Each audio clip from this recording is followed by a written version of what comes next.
Hi, everybody. This is Pastor Susan, and welcome to another day of devotions as we are on our sermon series, Quest of Doubt to Faith, doubt that builds faith in our lives.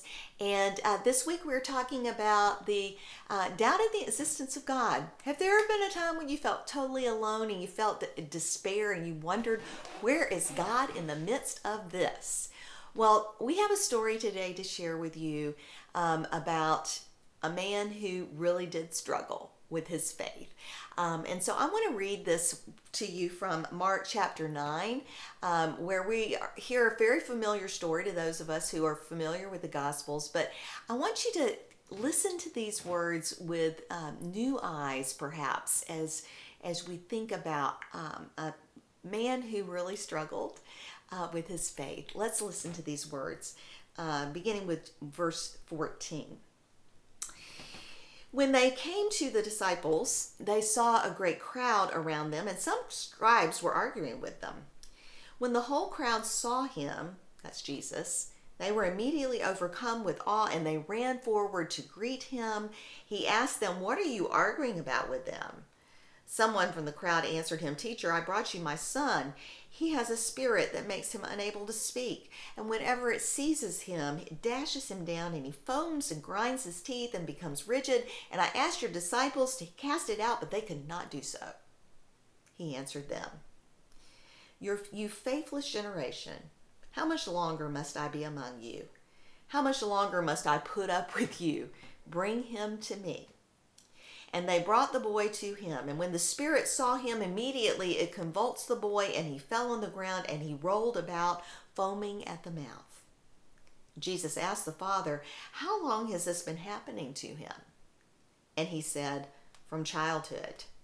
It has often cast him into the fire and into the water to destroy him. But if you are able to do anything, please have pity on us and help us." Jesus said to him, "If you are able, all things can be done for the one who believes." And immediately the father said, "I believe, help my unbelief." When Jesus saw that a crowd came running together, he rebuked the unclean spirit, saying to it, "That spirit, you spirit that keeps this boy from speaking and hearing, I command you, come out of him and never enter him again."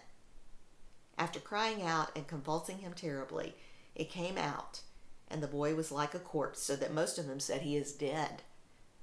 But Jesus took him by the hand and lifted him up, and he was able to stand.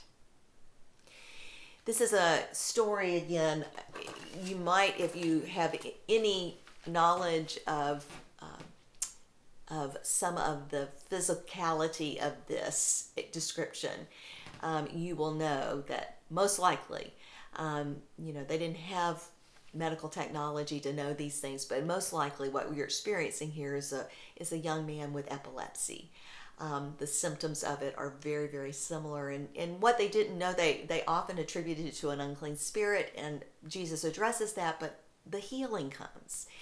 And but what I want us to think about today is this father's response to Jesus.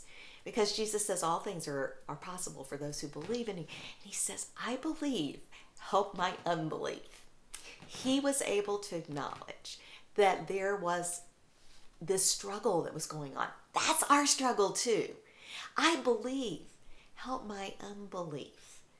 And Jesus helps that unbelief. Every time I think that I'm in a place where I am and struggling with doubt, and that I bring it to Jesus, there's always something that happens that reminds me that he is with me. And I don't know about you, I know that oftentimes we sometimes want to think about Jesus's work in our lives and in the world as some kind of magical, mystical kind of thing. And that we only call upon, like this man did, call upon Jesus when we're in an emergency. Help my unbelief. I believe, but I need help here. Now, there's no condemnation for that, but I'm wondering if we can live a continuous prayer, that every single day, every move we make, every step we take, we are mindful of Christ's presence with us, because you know what? It's there. That presence of the Spirit is with us as much as we acknowledge. You know, my problem sometimes is I try to figure things out in my own power, in my own wisdom. But sometimes, all the time, when we come to God in prayer and when we're open to see the power of God at work, all we can do is give thanks.